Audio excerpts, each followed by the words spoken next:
The lecture tonight is titled The Man Behind the Mask because we want to know who the man behind the scenes is that is going to play a major role in the events culminating in the very end events before the coming of Christ. And the book of Daniel gives us a lot of information on this issue. And in fact, the book of Daniel, as we have said before, forms the template for the book of Revelation. And the prophecy that we will be going through tonight is a prophecy that acts as a key for the book of Revelation. Again, I'd like to remind you of our little dictionary of prophetic terms. White linen, righteousness. Trumpet, wind, is a symbol of war. Trumpet can also be a symbol of judgment. Prostitution is idolatry, being unfaithful to God. Water or sea equals nations, Revelation 17:5. A woman, you will remember, is a church, Zion, God's people. Tonight we're going to deal with beasts and kingdoms, and we'll see the definitions there for ourselves. And horns and kings and kingdoms, we'll see those definitions for ourselves as well. And the rock is Jesus. There are many, many texts indicating that. So let us have a look at this vision tonight of Daniel chapter 7. It's one of the most thunderous visions in the Bible. It's really staggering, and it's actually quite scary. In the first year of Belshazzar, king of Babylon, so this is right towards the end of the Babylonian kingdom, Daniel had a dream. So now it's not the king who has a dream, but Daniel who has a dream. And obviously, Daniel is going to get more detail than the king had in his previous vision, which was the sort of the ABC of prophecy. He had a dream and a vision of his head upon his bed, and then he wrote the dream and told the sum of the matters. So he's going to explain it. We don't have to guess about this issue. Daniel 7, verses 2 and 3. And I saw in my vision by night, and behold, the four winds. What was that? War of heaven strove upon the great sea. So there was war among the nations. And four great beasts, kingdoms, came up from the sea, diverse from one another. They were different to each other. Daniel 7, verses 2 and 3. So now let's just make sure that we have this right. Bible prophecy symbols, remember the sea is people, nations, multitudes, Revelation 17:15. Wind, we said, was war, Jeremiah 49:36 and 37. Beasts or kingdoms, Daniel 7:17. Let's read those texts to make absolutely sure. Revelation 17:15, the waters which thou sawest are peoples and multitudes and nations and tongues. So, here's the first symbol. Let's go to Jeremiah and see what we can see here. 49, verse 36, and upon Elam will I bring the four winds from the four quarters of heaven, and will scatter them towards all those winds, and there shall be no nation whither the outcasts of Elam shall not come. Verse 37, for I will cause Elam to be dismayed before their enemies. Now we call that Hebrew parallelism. Something is explained in one way and then repeated in another way, and in that way the symbols are explained. They are self-explanatory then. So the four winds which scatter Elam mean that Elam will be dismayed before their enemies. There will be wars. And before them that seek their life, and I will bring evil upon them, even my fierce anger, says the Lord, and I will send the sword, war, after them till I have consumed them. So there you have the parallelism, so that you can see that the sea equals the nations and the wind equals the wars. Daniel 7:17, the four great beasts are four computers in Brussels. Oh, no, it doesn't say that at all. It says the four great beasts are four kingdoms that will arise from the earth. So 4 kingdoms are going to come, and they're described as beasts. 17:23, the 4th beast shall be the 4th kingdom upon the earth. So that's the biblical definition. We cannot make it anything other than what the Bible says it's going to be. So the 4 beasts are 4 kingdoms that shall arise upon the earth.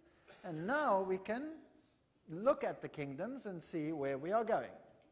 The first was like a lion and had eagle's wings. I beheld till the wings thereof were plucked, and it was lifted up from the earth, and made to stand upon the feet as a man, and a man's heart was given to it. Daniel 7 verse 4. Now the first kingdom that we had in Daniel chapter 2, the head of gold, Daniel identified it as what? Babylon. The first beast we see here is the lion with eagle's wings, which, by the way, was the symbol, one of the symbols of Babylon. And what is fascinating here is that this beast was made to stand upon the feet as a man, and a man's heart was given to it. This is a system, a kingdom that exalts the human above the divine. This is the ultimate apostasy against God, putting man in the place where God should be.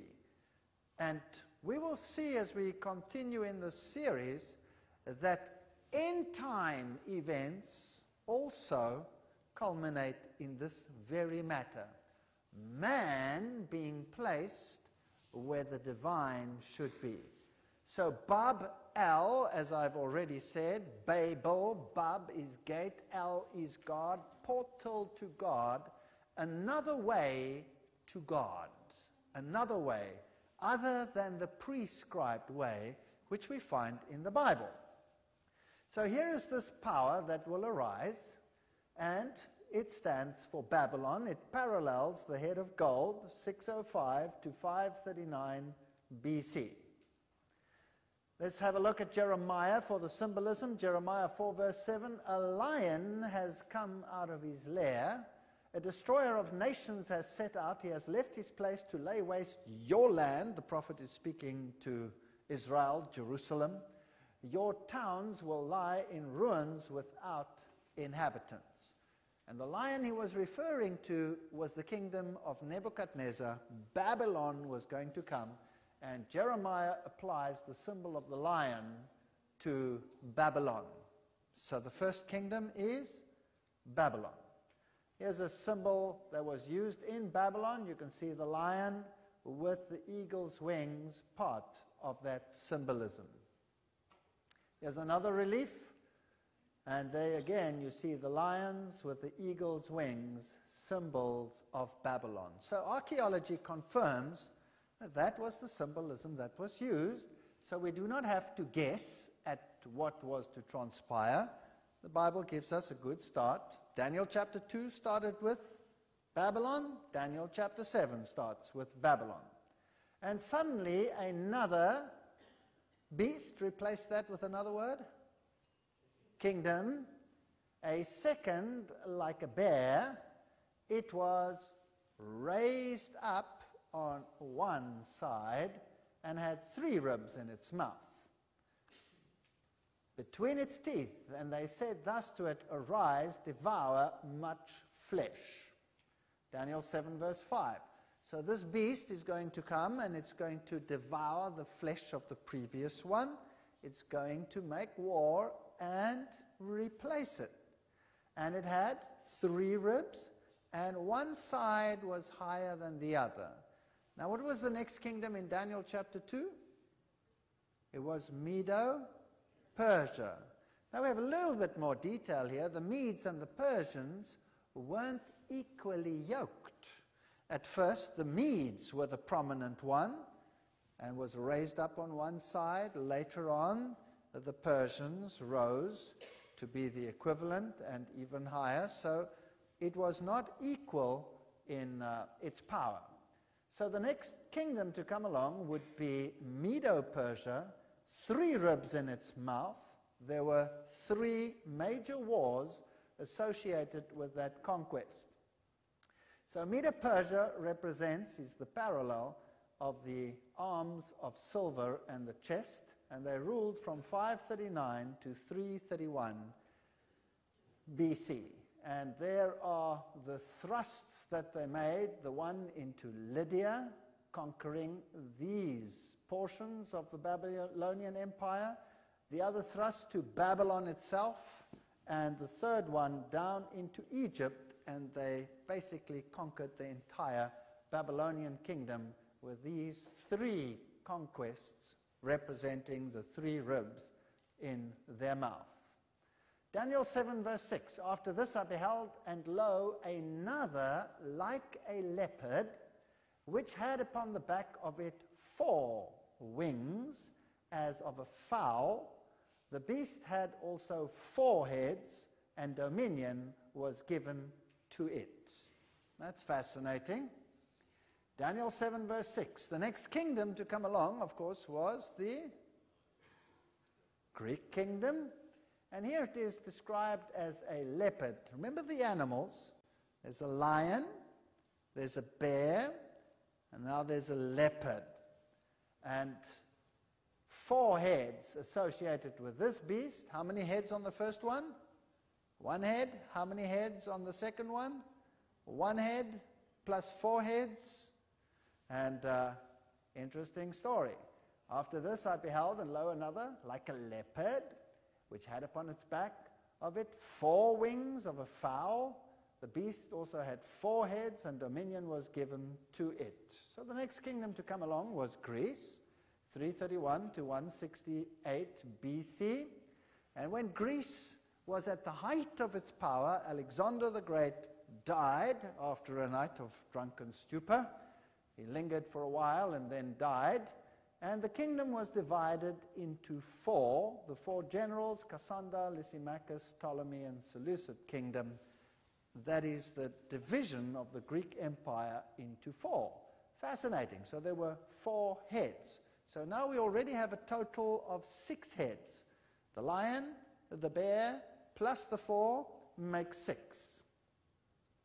After this, Daniel 7 verse 7, I saw in the night vision, and behold, a 4th beast, dreadful and terrible, exceedingly strong. It had huge iron teeth. Do you remember the symbol of iron? Where did we find it?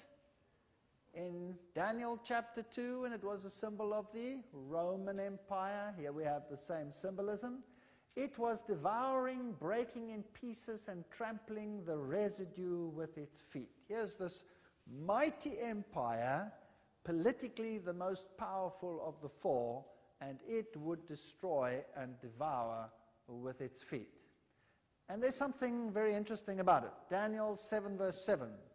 It was different from all the beasts that were before it, and it had 10 horns. Right. There are no numbers of heads mentioned here, so we assume it had 1 head with 10 horns. So if you count all the heads of the beasts of Daniel chapter 7, how many heads do we have? We have 7 heads. 7 heads. Now the beasts that we will find in the book of Revelation have 7 heads. And the beasts in the book of Revelation with the 7 heads also have all the components of the beasts that are mentioned here in Daniel chapter 7. So we must know what each of these heads represents and what the philosophies were that were associated with those time periods. Now this particular beast was also different from all the beasts that were before it, and it had 10 horns. Now the 10 horns, as we saw in the definitions, would also be kingdoms. Verse 24 says, and the 10 horns out of this kingdom are 10 kings that shall arise. So out of Rome, 10 kingdoms would arise. And another shall rise after them. So after the 10 had arisen, after Rome had been divided into 10, another one would arise. And he shall be diverse from the first, and he shall subdue 3 kings. All right, this is fascinating. So the 4th beast divides into 10, but it's still basically that beast. It's still that beast that divides into 10. And out of this beast, amongst the division of the 10, comes another power, and he is the one that adds the different flavor. Is that clear? Is that what the text says? He shall be diverse, different from the first. So Rome will be different to the others because of that beast. And he will rule for how long? Until the Ancient of Days came and judgment was given to the saints. That's a long, long time. Very long, long time. So Rome ruled from 168 BC to 476 AD. It will divide into 10. How many toes did the previous prophecy depict? 10 toes. There we have the 10 again. Divide into 10. Another will arise after them, and he will be different, and the system will remain how long? Until the Ancient of Days shall come. Long time. So we're talking about a long, long time span. Rome ruled from 168 BC to 476 AD, and then it was divided up. So we have exactly the same sequence. We have the lion depicting the head of gold. Then we have the bear depicting the arms and the chest of silver. We have this 4-headed leopard representing the hips of bronze. And then we have the terrible beast representing the legs of iron. And the 10 toes, when it divides into 10, plus it will be different because of another that arises after them. So that's what we have so far. Daniel chapter 7, verse 19 to 20 and 23. Then I would know the truth of the 4th beast, which was diverse, different from all the others, exceeding dreadful, whose teeth were of iron and his nails of brass, bronze. So there was an element of bronze in this 4th beast. Bronze was a very important component. Now, in actual fact, the Greek Empire was basically just incorporated by Rome. Greek philosophy was the very basis of the Roman Empire. And in fact, when Rome split into the 2 legs, the one was the Byzantine Empire and the other one the Western Empire. And the empire was ruled from Constantinople, and that is where Greek philosophy abounded. Greek philosophy was the philosophy of the time. So there's this element of brass, of bronze claws scratched. And we'll find these nails also interestingly elsewhere later on, which devoured, broke in pieces, and stamped the residue with its feet. So I wanted to know about this terrible 4th beast.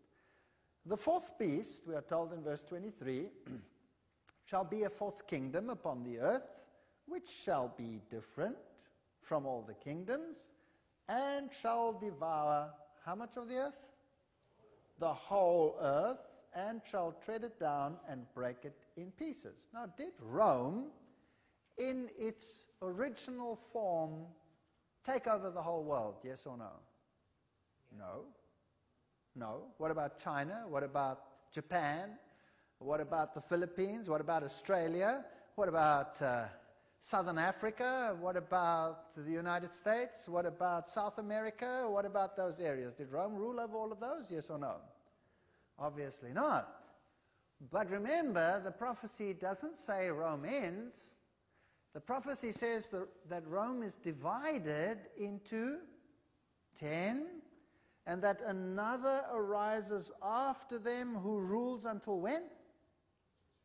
Until the Ancient of Days comes. So the prophecy can still be fulfilled in that context. Doesn't that make sense? Okay. That's very interesting. So here we have this mighty Roman Empire.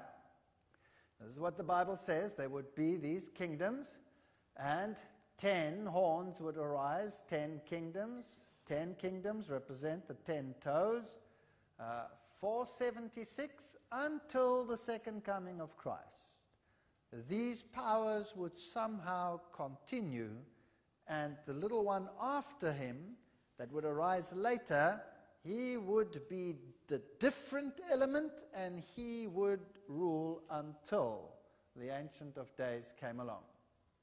Daniel 2 verse 44, remember, talking about the 10 toes, which are the equivalent of the 10 horns, says, "And in the days of these kings shall the God of heaven set up a kingdom which shall never be destroyed, and the kingdom shall not be left to other people, but it shall break in pieces and consume all these kingdoms, and it shall stand forever." So we have a perfect parallel between Daniel chapter 2 and Daniel chapter 7. Now, Daniel was wondering about this. And in verse 8 it says, "I was considering the horns." So he's looking down the stream of time, and he's looking to where Rome divides up into 10 components, and he's looking at these 10 kingdoms that arise out of the Roman Empire. And there was another horn, a little one. Actually, it says from littleness. It was first small, and then it grew bigger and bigger and bigger and bigger. Coming up, where does it come up? Among them. All right, so this little horn comes up among the 10. Very important, because this little horn is the man behind the mask. And this little horn comes up amongst the 10. So the 10 kingdoms are there, and he arises amongst them. So what type of power is this? This is a European power, because the 10 horns arose out of the Western Roman Empire. So can we look for this little horn in the Middle East, for example? Yes or no? No. Can we look for this little horn in the United States of America, for example? No. Where do we have to look for him? There where he's supposed to arise. He has to come up among the 10. He comes up among the 10. And all 10 are there when he arises. Notice, before whom 3 of the first horns were plucked out by the roots. So because of this power, 3 of the 10 had to be removed. Does that make sense? I'm going to take 3 away. And who's going to take them away? Or as a consequence of whom will they be removed? This power. It's very important that we get him absolutely spot on, because we don't want to make a mistake. And there in this horn were the eyes like the eyes of a man, and a mouth speaking pompous words. Where did we find this symbolism earlier, this man symbolism? Babylon, remember? Found it in Babylon. Here's the same symbolism. In this power, man will once again lift himself up above the Most High and take the place of the Most High. This is another Bab-el, another portal to heaven. Man exalting himself above the divine with pompous words. He's speaking against God. All right, so now we have some history. He arises out of the division of the Roman Empire. Once it is divided into 10, then only does he make his appearance. 3 of them are bothersome to him. They are eliminated under his influence. And then he rises up like a mushroom and sets man above the divine. That's what it says. That's what it says. And the 10 horns out of this kingdom are 10 kings that shall arise, and another, there he is, shall rise after them. Question, does he arise out of the remnant of the Roman Empire or out of the remnant of the Greek Empire? Roman Empire. Roman Empire. Don't forget that. The stone also struck the feet. It struck which empire? The Greek or the Roman Empire?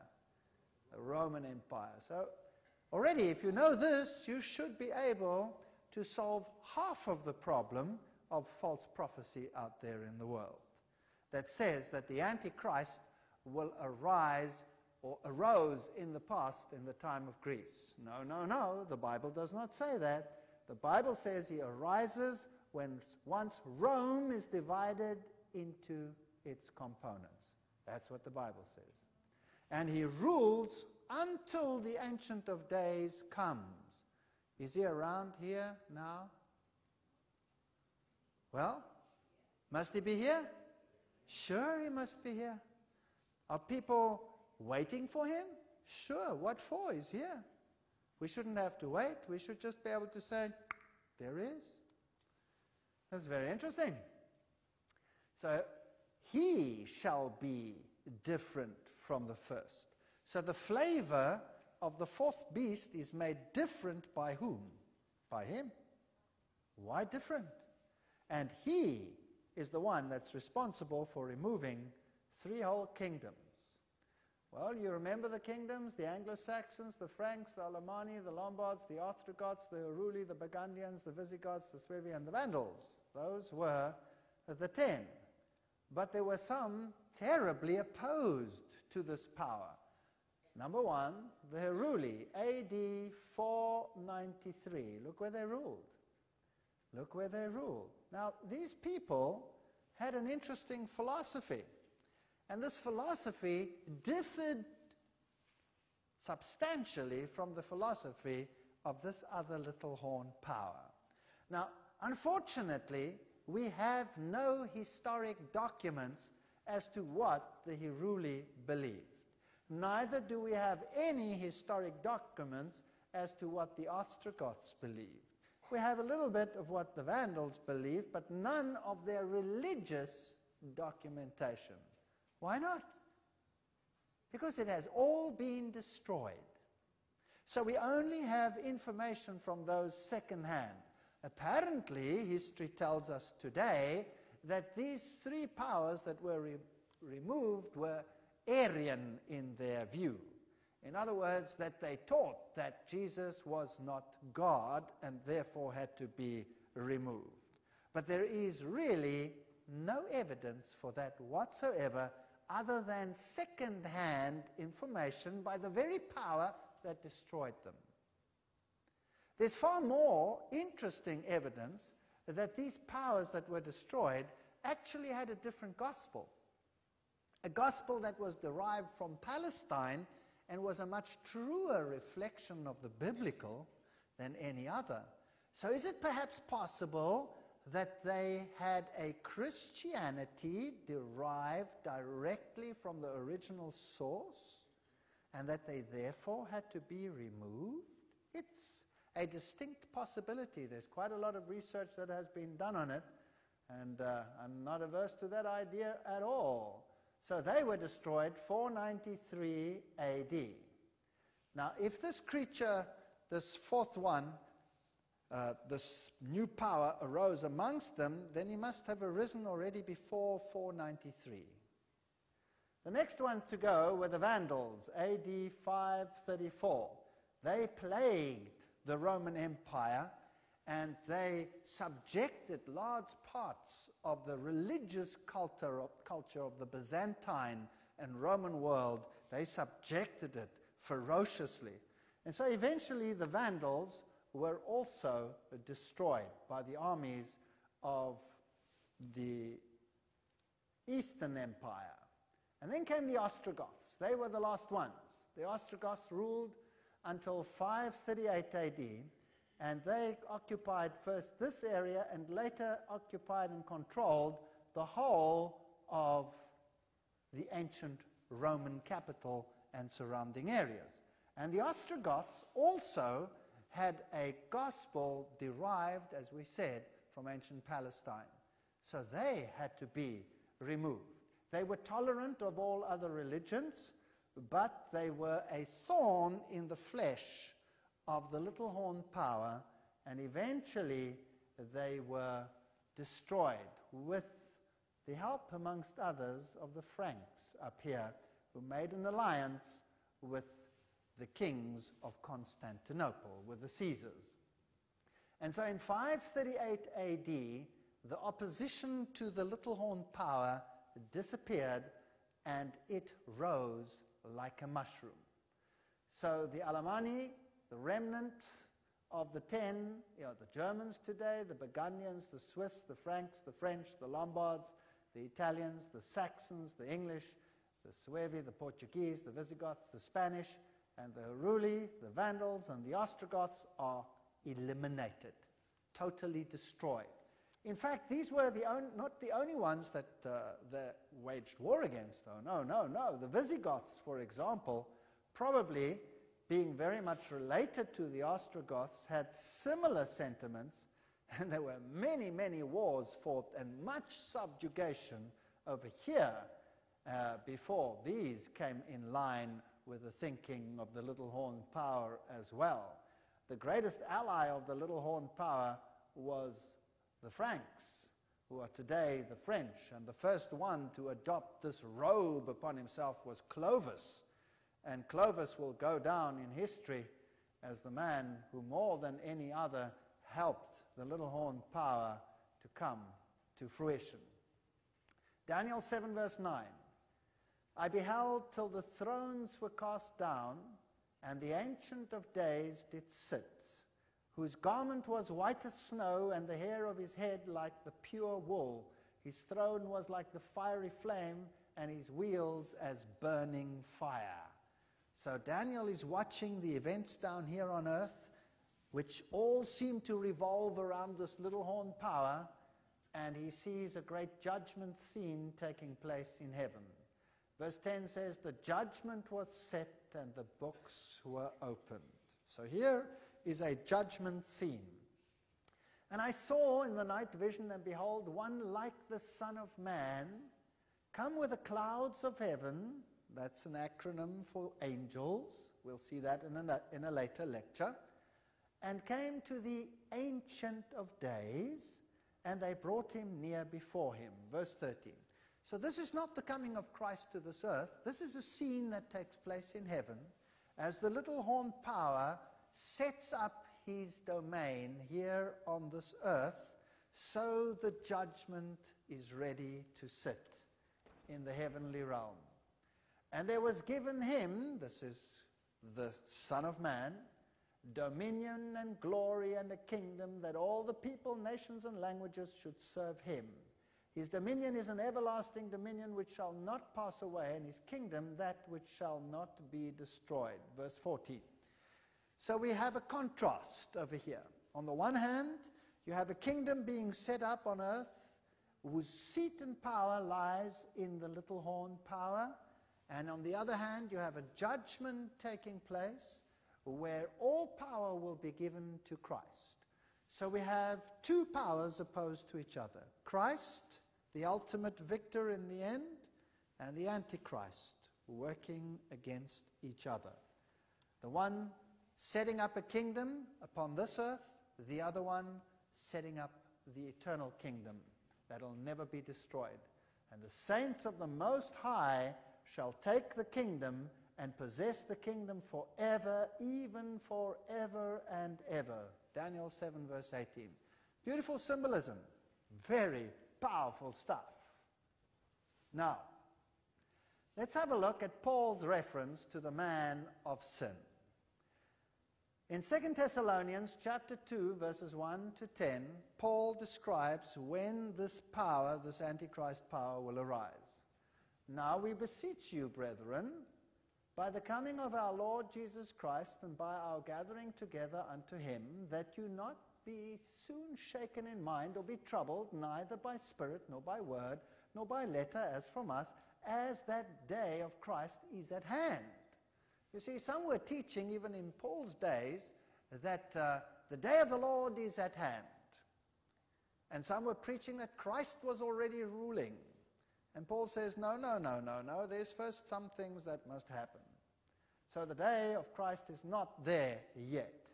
Let no man deceive you by any means, for that day, the coming of the Lord, shall not come except there come a falling away first. So first the church goes into apostasy. And that man of sin be revealed, the son of perdition. Only two folks in the Bible are called son of perdition. Only two. The one is the man of sin, and the other one was Judas.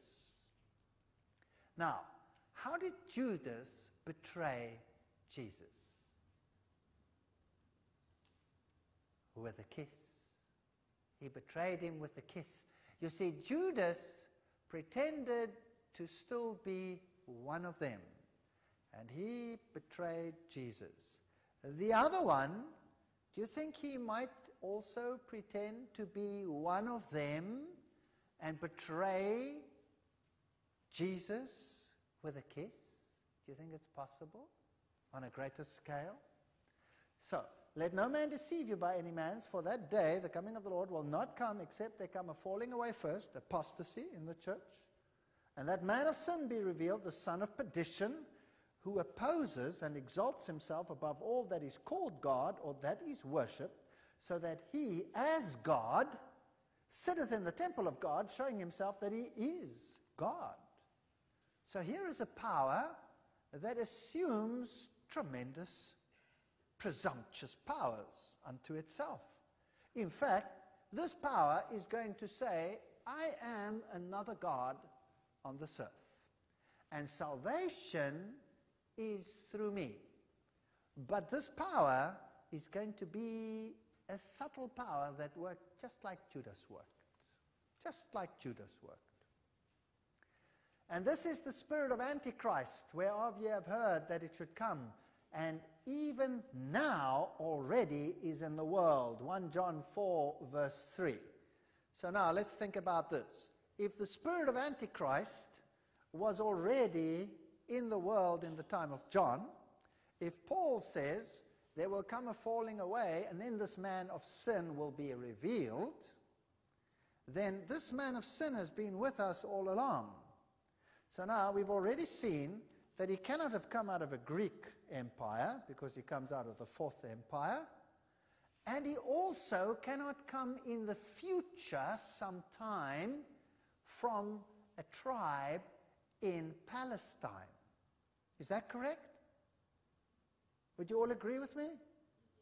All right, if that is correct, then the whole of Christianity must be lying wrong on this issue.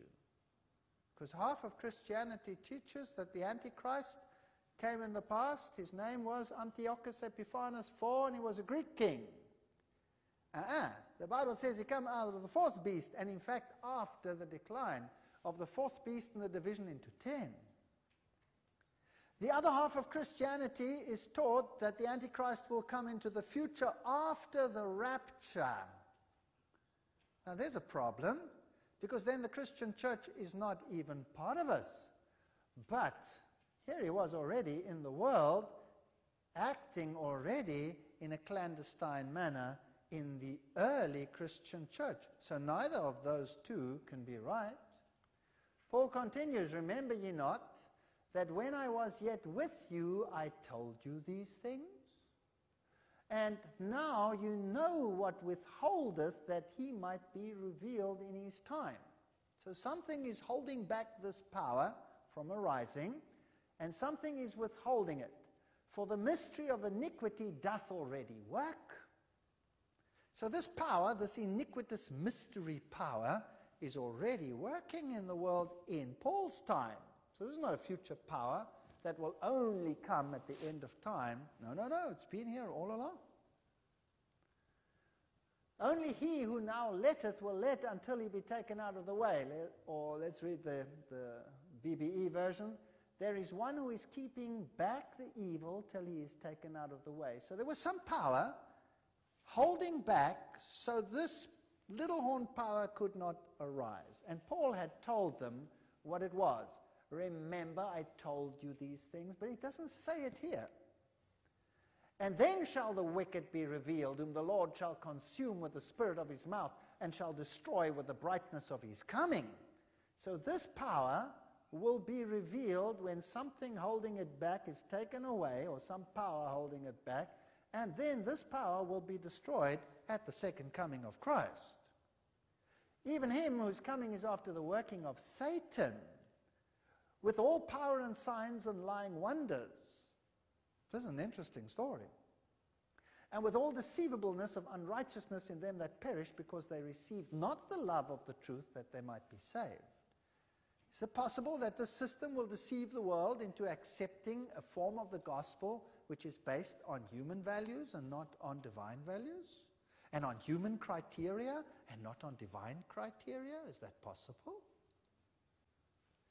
Here we have a point on which Paul, we read in Romanism and the Reformation by Gratian, Paul affirms the existence of knowledge in the Christian church. So the early church knew, he says, what the hindrance was.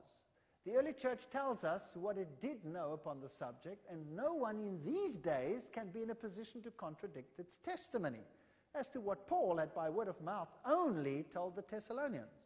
It is a point on which ancient tradition alone can have authority. Modern speculation is positively impertinent on such a subject. Today, people are saying, well, what could have been holding it back? Maybe it's the Holy Spirit holding it back. Why should the Holy Spirit be holding it back? There was a power holding it back, and when that is removed, the Antichrist will arise, and he will remain until the Lord comes. So what did the early church fathers know? What did Paul told them verbally? What did he told them? But what did he not write down?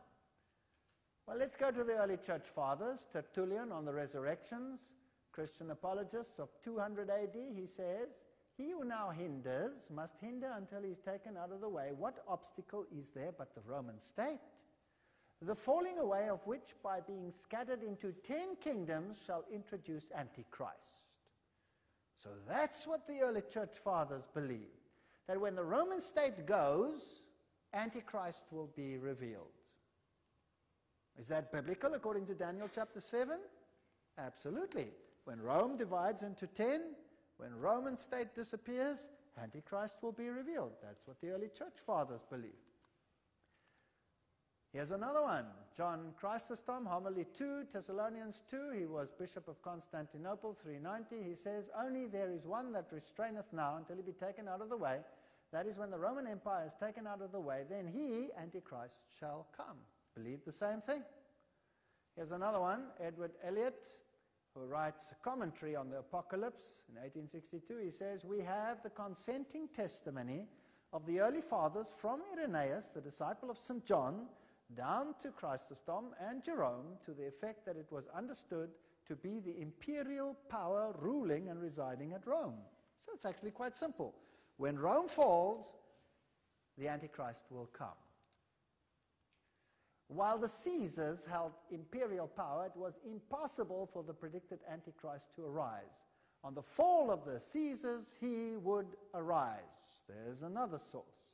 Paul did not identify the restraining power, which they knew to be Rome, for fear of reprisals. Remember, the Christian church was under persecution by Rome. Here's another quote. So Paul didn't say, when Rome falls, he'll come. Because if he had said publicly and written, when Rome falls, he will come, he would have been in big trouble, and so would the persecuted church. So the early church believed that when Rome falls, Antichrist will arise. Daniel 7 says, he will arise when Rome is divided into 10. Then he will arise. So that's the biblical criteria of when Antichrist starts ruling.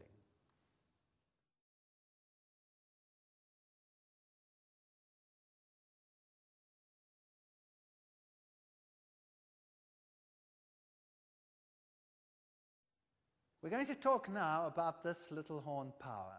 We have learnt up until now, that he arises when? When Rome is divided. We have learnt that he comes out of this division and that he arises amongst the 10 horns.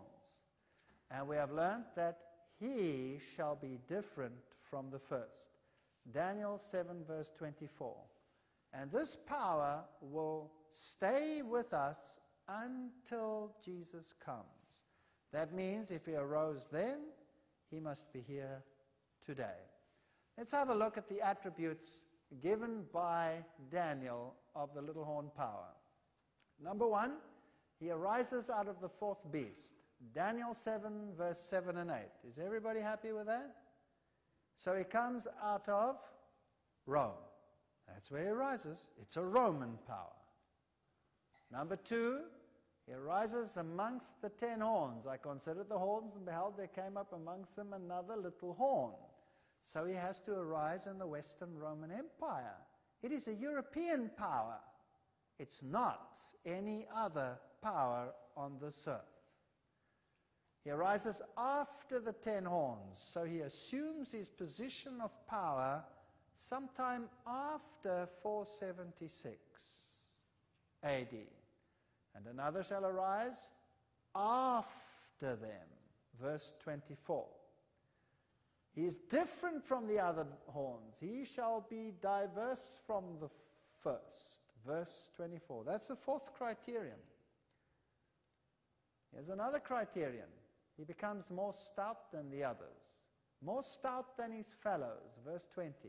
Here's a power that becomes mightier than any of the other kingdoms. Do you know what? It shouldn't be too difficult to see what the Bible is saying. Uncomfortable, yes, but not too difficult. He uproots 3 kingdoms, before whom 3 fell. Verses 20. He has eyes like a man and spoke great words against the Most High. Verses 8 and verse 25. So he lifts himself up into the position where God should be, number 1.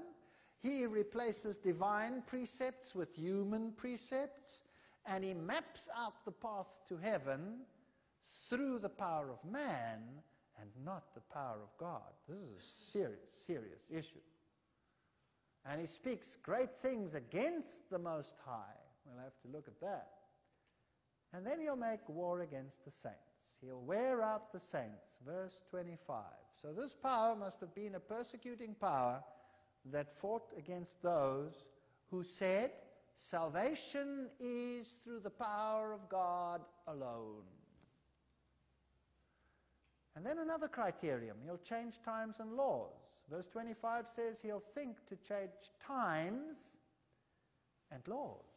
That's fascinating. Now, which times and which laws do you think God would be concerned about? Would God be concerned about silly little human laws? No. It must be modification of divine law, and the times must be changing the times which God had set. For example, God set the time, and it shall be evening, and it shall be morning the first day, and it shall be evening, and it shall be morning the second day. From evening to evening went the day. That's the first time. Then there were feasts and festivals and times that were set. Would this power change all of that? Fascinating. That's the 9th criterion given in the book of Daniel. Daniel is very precise. And he will rule, they shall be given into his hand unto a time, times, and the dividing of a time. Time, times, and half a time. Prophetic years, 3.5. We'll deal with that. Fascinating. Verse 25.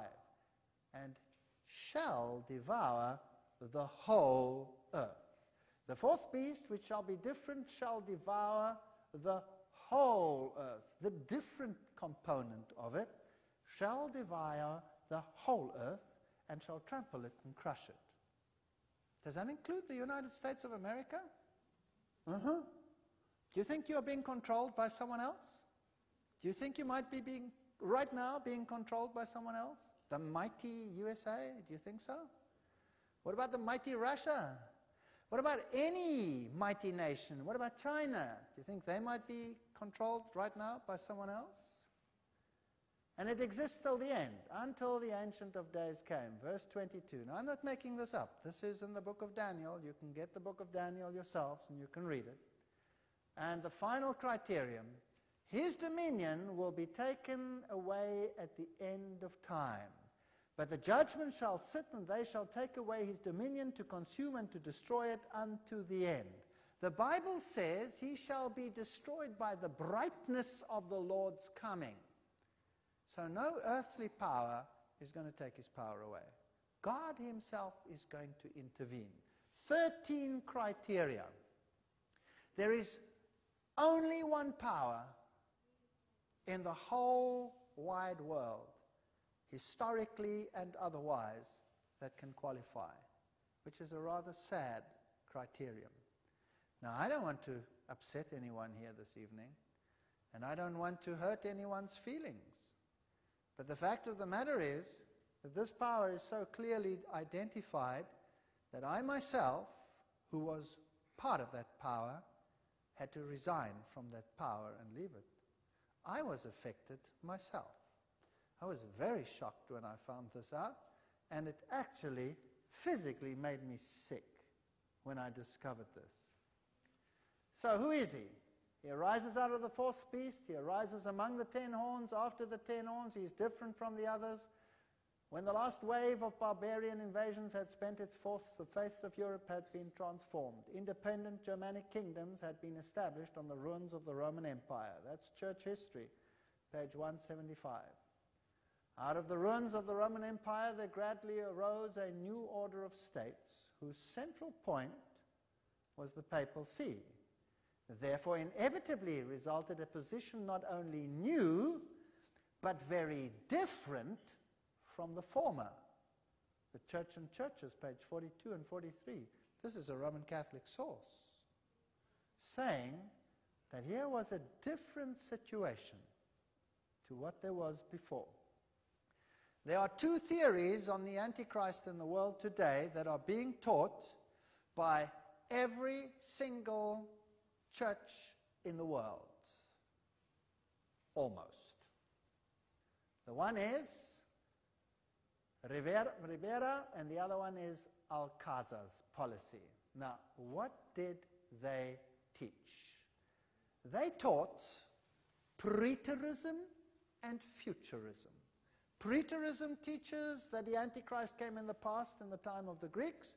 Futurism teaches that he'll come in the future after the Christian church has been taken away.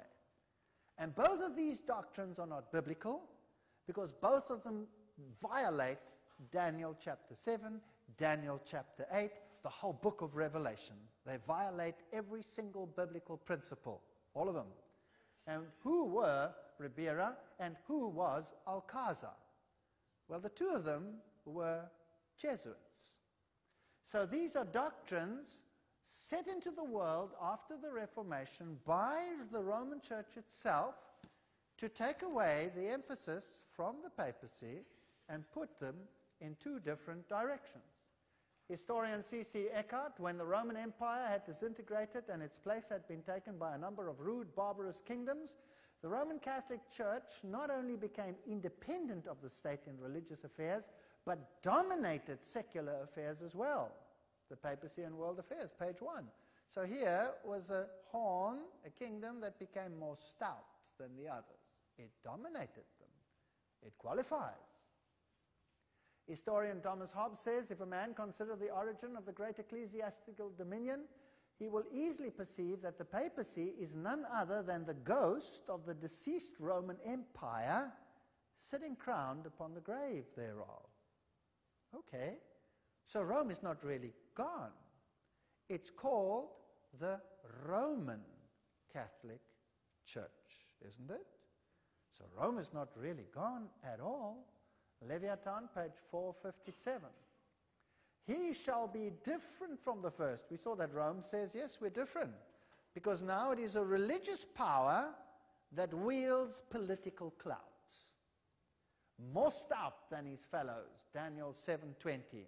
He would be mightier than the other kings. Did the kings of Europe bow down to the papacy? Yes, sometimes no. If no, eventually they were subjugated and did bow down. Eventually, they did have to come, like Frederick of Germany, and stand barefoot in the snow, waiting for a reprieve to get his kingdom back. The Most Holy Councils, Volume 13, Rome says, we define that the Holy Apostolic See and the Roman Pontiff holds the primacy over how much of the world? The whole world. That's interesting. The Vicar of the Incarnate Son of God, anointed High Priest and Supreme Temporal Ruler, the Pope sat in his tribunal impartially to judge between nation and nation, people and prince, sovereign and subject. Henry Connell Manning, temporal power of the Vicar of Jesus Christ. So did they say that they were in control of all the other kingdoms? Yes or no? Yes, they claim so themselves. Keys of this blood, Pope John Paul II versus Russia and the West for control of the New World Order. Malachi Martin, pontifical professor at the Gregorian University in Rome itself. He's saying it, not me. Uprooted 3 kingdoms, then I would know the truth of the 4th beast, which was diverse from all the others, and of the 10 horns that were in his head, and of the other which came up, and before whom 3 fell. Daniel 7:19 and 20. Yes, Rome claims that the 3 were uprooted because they were Arian. They didn't believe that Christ was God, which is one of the teachings of Rome.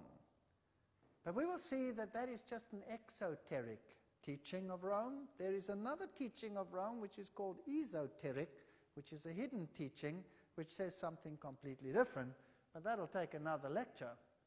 It has eyes like a man, and it spoke great words against the Most High. Here's a system that sets itself up above God and will speak against the Most High, and it will wear out the saints. There was given him a mouth speaking great things and blasphemy, says verse 5. Blasphemy. So what is blasphemy? And it was given unto him to make war with the saints and to overcome them. Did the Roman Church do this? Absolutely. Daniel 7:25, he shall speak great words against the Most High, shall wear out the saints of the Most High, think to change times and laws. Of course, you can't change God's laws. It's just the power that thinks it can. And they shall be given into his hand until the times and the dividing of times. We'll have to look at those texts in detail. Let's first look at the biblical definition of blasphemy and see whether Rome qualifies. Well, we find it in John chapter 10, verse 30 and 33. I and the Father are one, says Jesus. Jesus says he's God. The Jews answered him, saying, we do not stone you for a good work, but for blasphemy, and because you, being a man, make yourself God. So the one definition in the Bible of blasphemy is if someone says that he is God. Well, there are many blasphemers in the world today, but that's the one definition. The other definition we find in Luke, where it says, and seeing their faith, he said to the man, your sins are forgiven you. And the scribes and the Pharisees began to reason, saying, who is this who speaks blasphemy? Who can forgive sins except God alone? So there are 2 biblical definitions of blasphemy. The one is if you say that you are God, and the other one is if you say that you can forgive sins. Well, what does the Rome say? Here's the Catholic Encyclopedia, volume 12, article on the Pope. It says, this judicial authority will even include the power to pardon sin. So Rome says it can forgive sins.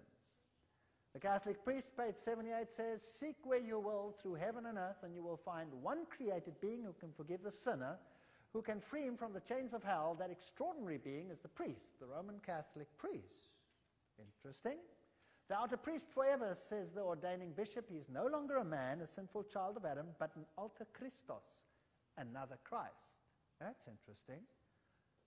Another Christ in the place of Jesus Christ, in the place of, in Greek is anti-Christos, Antichrist, in the place of. forever a priest of the Most High with power over the Almighty. Now that's heavy, to say that you have more power than God. The Pope is not only the representative of Jesus Christ, but he is Jesus Christ himself, hidden under the veil of flesh, the Catholic National, July 1895. So Rome has always claimed that she is in the position of God. God himself is obliged to abide by the judgment of his priests and either not to pardon or to pardon, according as they, the priests, refuse or give absolution. The sentence of the priest precedes, and God subscribes to it. Dignities and Duties of the Priest, Volume 12, page 27. Wow. So the Catholic Church says who is saved and who is lost, and God hasn't got a hope. He has to abide by their judgment. And if they say no, God can't say yes. So who's mightier, they or God? They are. Is this blasphemy, yes or no? This is blasphemy of the highest order. Cardinal Bellarmine says, all names which in Scripture are applied to Christ, by virtue of which it is established that he is over the church, all the same names are applied to the Pope. That means he assumes the place of God. So he qualifies on that count. Given in Rome from our palace, the 10th of February, 1817, the 15th jurisdiction of the Most Holy Pontiff and Father in Christ, and our Lord, our God, the Pope Leo XII. So the Pope had himself crowned as God. We hold upon this earth the place of God Almighty, the great ecclesiastical letters of Pope Leo.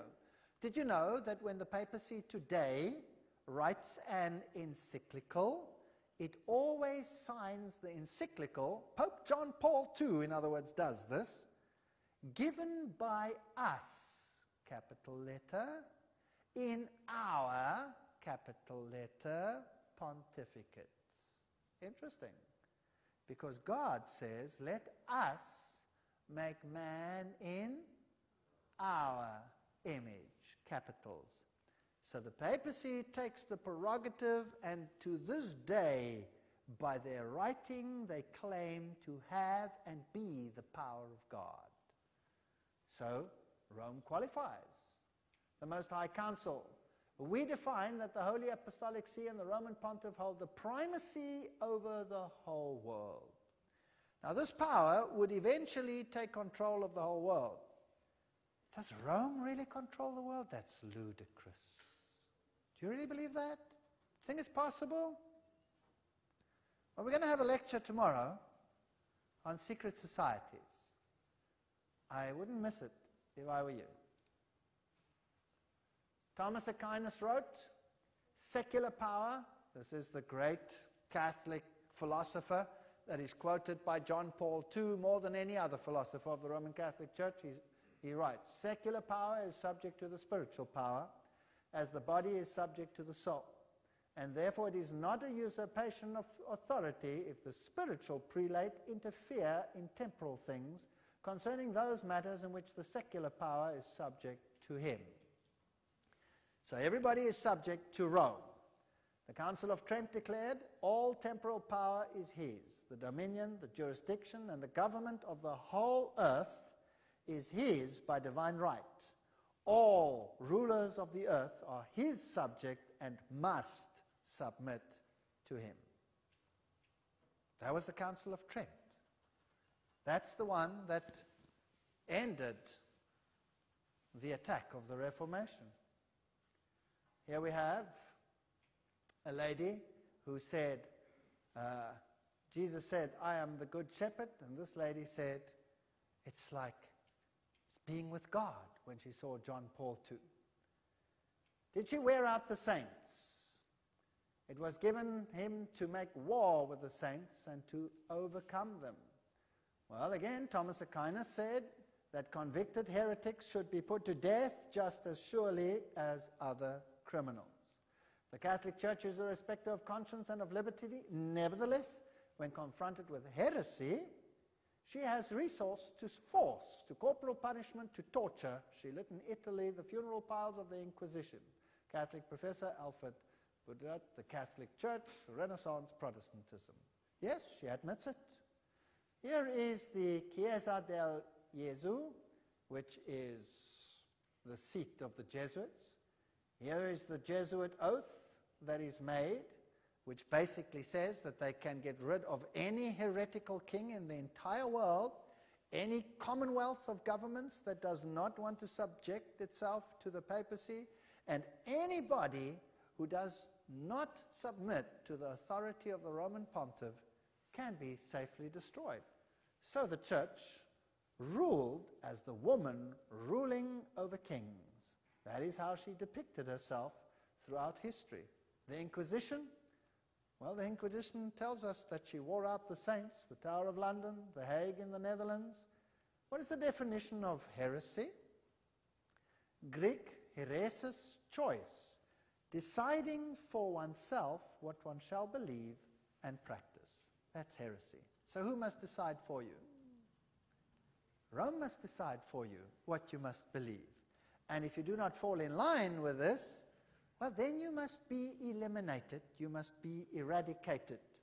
Well, we are heading for some thunderous times in the world that we live in today. These are some of the instruments of torture that they used.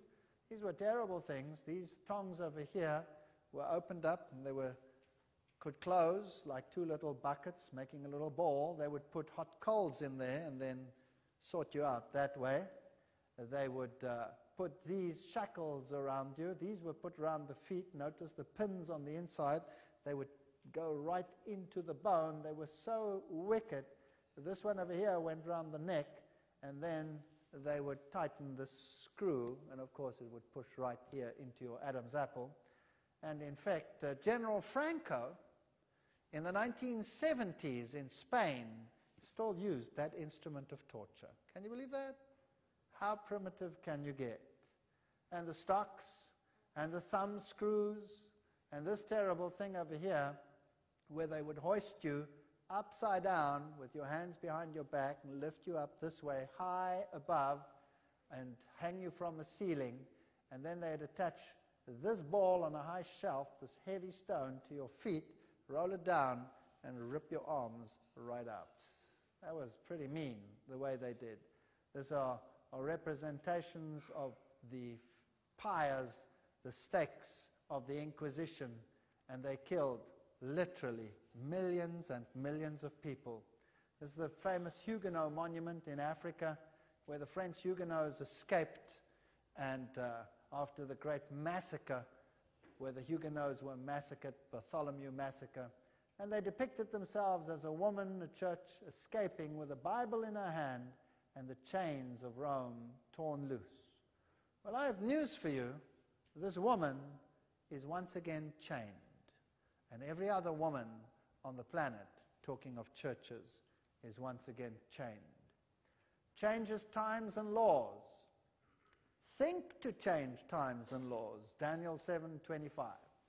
Does the Pope claim that he changed God's law? Absolutely. Decretal, de translat, episcop. The Pope has power to change times, to abrogate laws, and to dispense with all things, even the precepts of Christ. That's arrogance of the highest order. So they say that they can change these things. Did the papacy change the times? Certainly did. What calendar are we keeping in the world today? Who knows? We're keeping the Gregorian calendar. Who was Gregory? He was a pope. And were the times changed? Yes. On the authority of whom? Of the Jesuit astronomers. What did they change? They changed Easter. They brought the Easter feasts to bring them in line with the feast of Ishtar. They even called it that. Easter, Ishtar. Easter feast. And so, whereas the Pasch was celebrated according to the new moon, and the Passover could take place on any day of the week depending on when the new moon was sighted, so the papacy changed it and followed the symbolism of the Sadducees, who were trained in Alexandria in occult teaching, and moved it in line with the feast of Ishtar. And now Easter falls only on a Sunday and never coincides with the Passover. It is possible with the calendar that they have that at some stage in history it can actually coincide with the Passover. And what does the papacy then decree? If there happens to be a lining up of the Passover with the Feast of Ishtar, then the papacy shifts Easter 1 week, so that it'll still fall on the Sunday. So she changed the times and the feasts, definitely. Also, since these times, we are celebrating the day from midnight to midnight and not from sunset to sunset. And then did she abrogate the laws and dispense with the things and the precepts of Christ? The Pope can modify divine law, prompta bibliotheca. Who gives you the right, Mr. Pope, to change the law of God?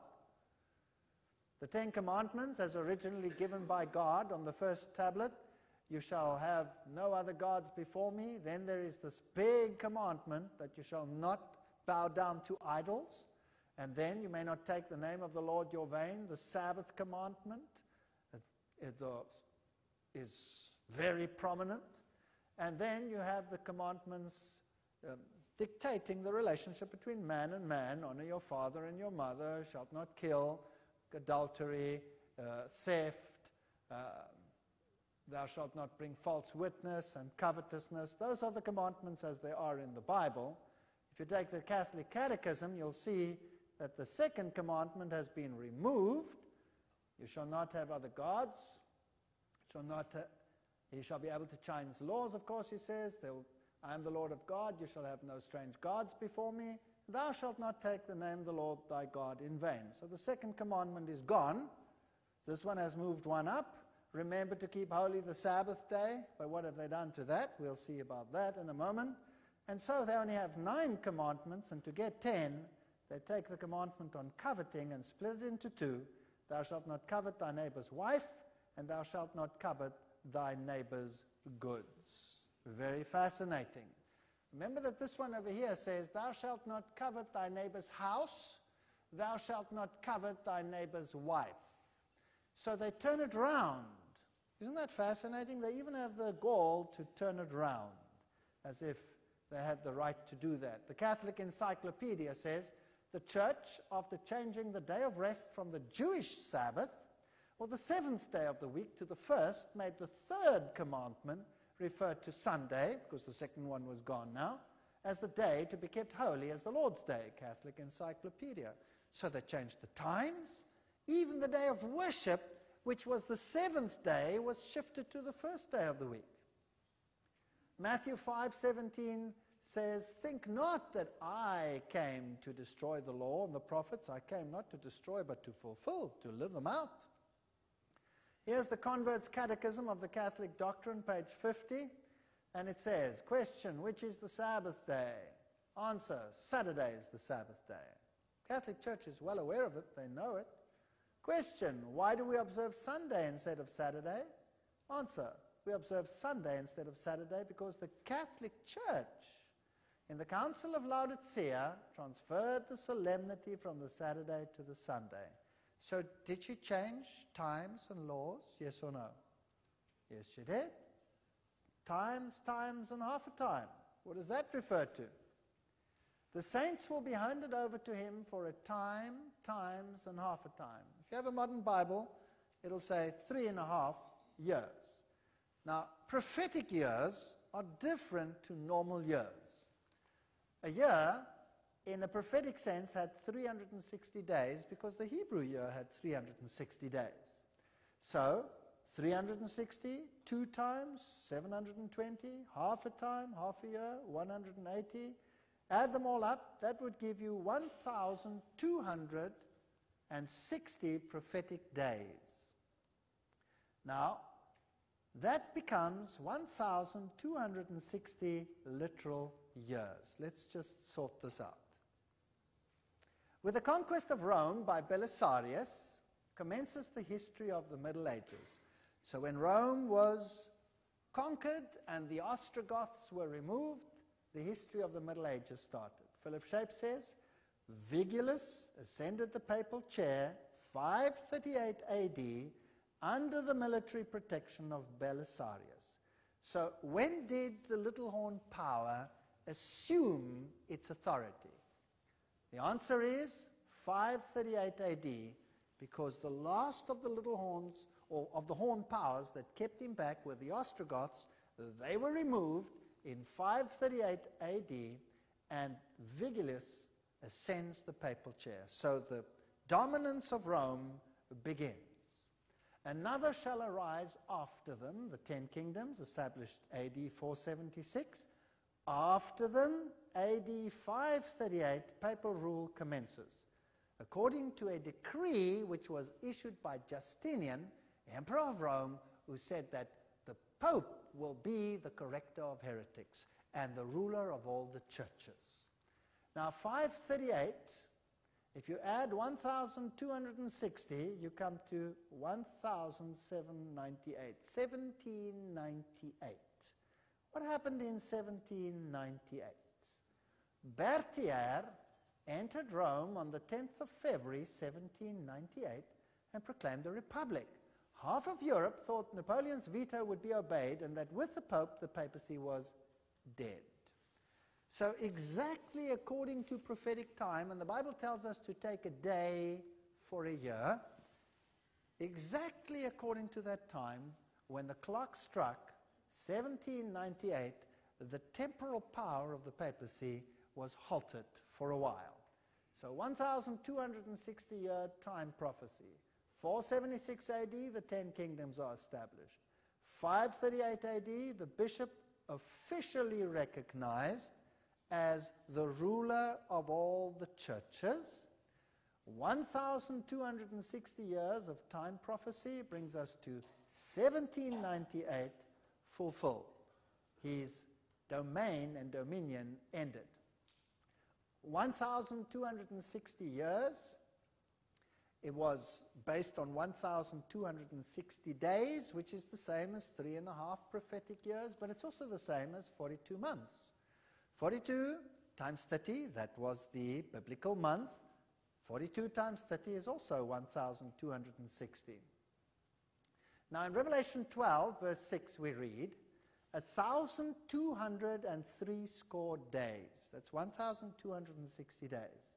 In Revelation 12:14, a time, times, and half a time. See how Revelation picks up the theme of this power and brings it into the heart of Revelation? Here they all are. Daniel 7:25, time, times, and the dividing of time, referring to this power. Daniel 12:7, time, times, and a half. Revelation 11:2, 42 months. Revelation 11:3, 1,260 days. Revelation 12:6, 1,260 days. Revelation 12:14, time, times, and half a time. Revelation 13:5, 40 and 2 months. All of these referring to the same power. Notice how many there are. 1, 2, 3, 4, 5, 6, 7. The Bible is fantastic. What's it telling us? That this power would set itself up as another God, because 7 is the number of God. And it would assume all these characteristics. And I saw one of his heads as it were wounded to death, and his deadly wound was healed. Rome receives a wound in the form of the little horn power, but it's going to be healed.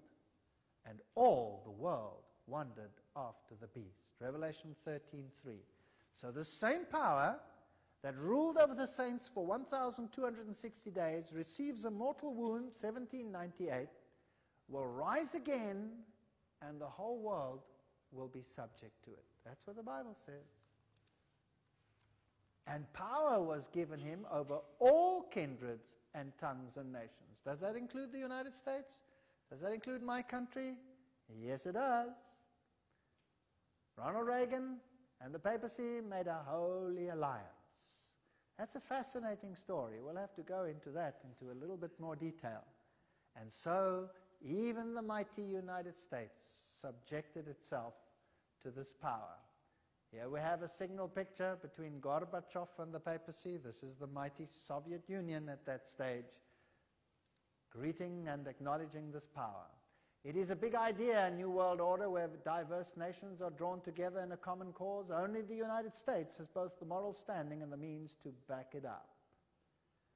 At the Second Vatican Council, this was in 1962, document, it states, "It is our duty, therefore, to strain every muscle in working for the time when all war will be completely outlawed by international consent." This is the Second Vatican Council.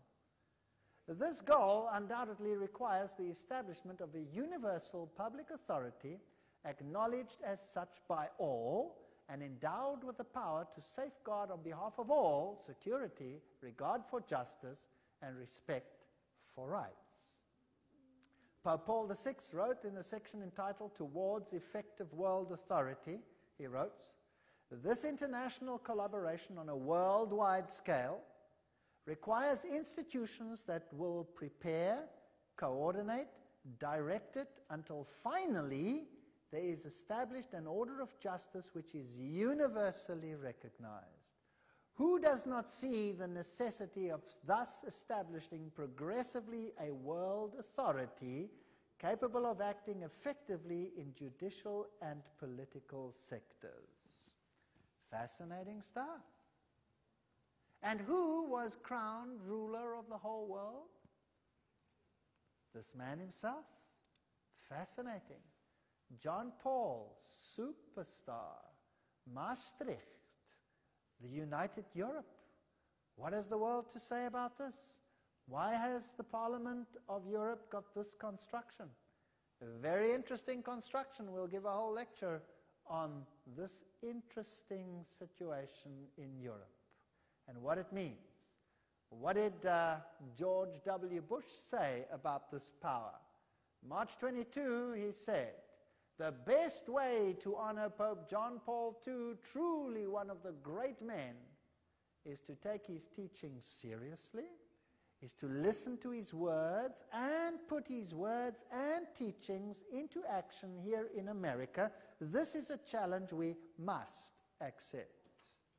So who is subject to who here? Who is subject to who? In 1991, the Pope called for a new world order. Well, what was his New Year's speech about this year? He had only one message, and he said it's time to establish the world authority right now. That was his request. He visited the United Nations. He spoke on behalf of all the religions in the entire world. Now, please note that that includes Buddhism and Hinduism and Shintoism and Zoroastrianism and Protestantism and Catholicism and the whole shooting match. Is there an agenda? And Gorbachev said, we must help John Paul II because he is right in his request for a new world order, said Gorbachev when the Pope spoke at the United Nations at its 50th celebration. All right. Do you think it is possible that Rome could be this power? That the Vatican could be this power? But surely the Vatican looks like a noble Christian power trying to set the right values into the world. Doesn't it look like that? Remember, the Bible says, man of perdition. Judas looked like one of them, but he betrayed Jesus with a kiss. Here is a power that looks like one of them, but could just betray it with a kiss. We'll have to go into the secrets of the secret societies to find out what this is all about. What did the Reformers teach on this power? Many of the great Christians of the Reformation and post-Reformation times shared this view of prophetic truth and identified Antichrist with the Roman papacy. Among the adherents of this interpretation were the Valdenses, the Hussites, Wycliffe, Luther, Calvin, Zwingli, Melanchthon, the Baptist theologian John Gill, the martyrs Cranmer, Tyndale, Latimer, Ridley. All of them said Rome was the Antichrist. Let's see what Martin Luther said. Luther said, I know that the Pope is Antichrist and that his seat is that of Satan himself. The papacy is a general chase by command of the Roman pontiff for the purpose of running down and destroying souls. That's pretty straight talk. He didn't mince words in those days. What did John Calvin say?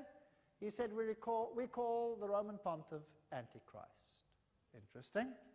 What did John Wesley say? He said, he is, in the emphatic sense, the man of sin, as he increases all manner of sin above measure. That's what the Reformers said. What did John Knox say? He said that the Pope should be recognized as the very Antichrist. Well, the Reformers didn't want anyone to forget. So in Nuremberg, which was the seat of Protestantism, on the town hall, they had this sculpture presented over the two doors.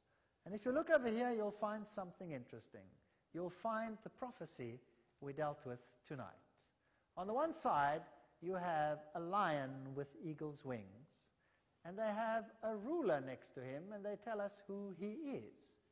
It is Nebuchadnezzar. So who did the Reformers say the lions with eagle wings stood for? Babylon. If we go to the other side, you have a bear with 3 ribs in his mouth, and they've put a king next to him, a mighty king, to tell us who they believed it represented. And who was it? This is Cyrus the Great. So hereby they are saying it was the Medes and the Persians. The Reformers didn't mince words. They put it in stone. You can go and see it today. If you go to the other side, you'll see the other door. That's what it looks like. Let's go a little bit closer. There is a leopard beast with 4 heads. And who do they put next to it to say who they believed it was? That's Alexander the Great. So they identified it with Greece.